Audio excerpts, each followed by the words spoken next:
உதயமார்த்தாண்டபுரம் பறவைகள் சரணாலயத்தை நம்ம பார்த்துட்ருக்கோம். திருவாரூர் மாவட்டத்துக்கு உட்பட்ட முத்துப்பேட்டை தாலுக்காவில் உள்ள உதயமார்த்தாண்டபுரம் ஊராட்சிக்கு உட்பட்ட இந்த உதயமார்த்தாண்டபுரம் பறவைகள் சரணாலயமானது 44 ஹெக்டேர்ஸ் பரப்பளவு கொண்டது. இது 1998ஆம் ஆண்டு உருவாக்கப்பட்டது. 1999ஆம் ஆண்டு பாதுகாக்கப்பட்ட பகுதியாக அறிவிக்கப்பட்டது. 8/4/2022 ராம்சார் அங்கீகாரம் வழங்கப்பட்டது. இப்போ நம்ம பார்த்துட்டு இருக்கிற இந்த பறவைகள் சரணாலயத்துக்கு போகிறதுக்கான என்ட்ரன்ஸு வழியில் அதிக அளவில் காடுகள் உள்ளது. இந்த காடுகளை தான் நம்ம பார்த்துட்ருக்குறோம். மிக அழகான இந்த மரங்கள் உள்ள இந்த நெருக்கி உள்ள இந்த பகுதியை நம்ம பார்த்துக்கிட்டு இருக்கிறோம். ரொம்ப அழகான இந்த காட்சியில் தனியாக செல்வதற்கு அச்சமாக உள்ளது. இந்த ஏரியை சுற்றி பாதைகள் அமைக்கப்பட்டுள்ளது. 2 பார்வையாளர்கள் கூடங்களும் அமைக்கப்பட்டுள்ளது. இந்த 2 பார்வையாளர் கூடங்களில் சரியான வசதிகள் செய்து தரப்படலைன்னு சிலர் சொல்லியிருக்காங்க.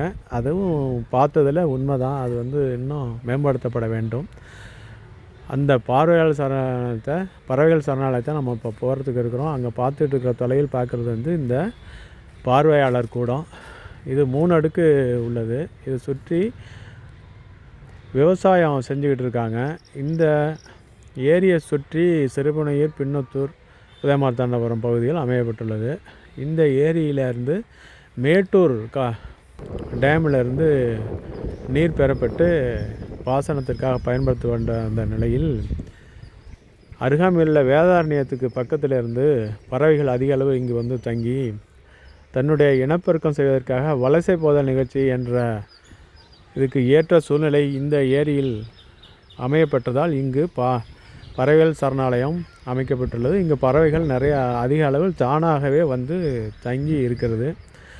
இந்த பறவைகள் சரணாலயத்தில் இப்போ நம்ம வெறும் காடுகள் தான் பார்க்குறோம். நல்ல உயரமான இந்த மரங்கள் மிக செழிப்பாக இருக்குது. பார்க்குறதுக்கே ரம்மியமான இந்த காட்சியில் இருக்குது.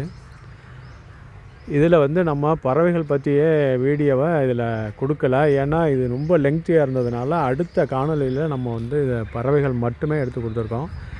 இந்த காணொலியில் வெறும் மரங்கள் பற்றி மற்ற இன்ட்ரடக்ஷன் மட்டும்தான் கொடுத்துருக்கோம். தொடர்ந்து இந்த மாதிரியான பதிவுகளுக்கு நம்ம சேனலை சப்ஸ்கிரைப்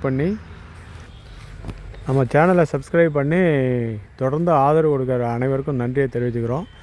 சப்ஸ்கிரைப் செய்யாதவர்கள் சப்ஸ்கிரைப் செய்யுமாறும் கேட்டுக்கொள்கிறோம். தொடர்ந்து இதுபோல் காணொலியில் நம்ம காண்றதுக்கு இருக்கிறோம். அடுத்த வீடியோவில் நம்ம முழுவதும் பறவைகளை பற்றி பார்ப்போம். நன்றி.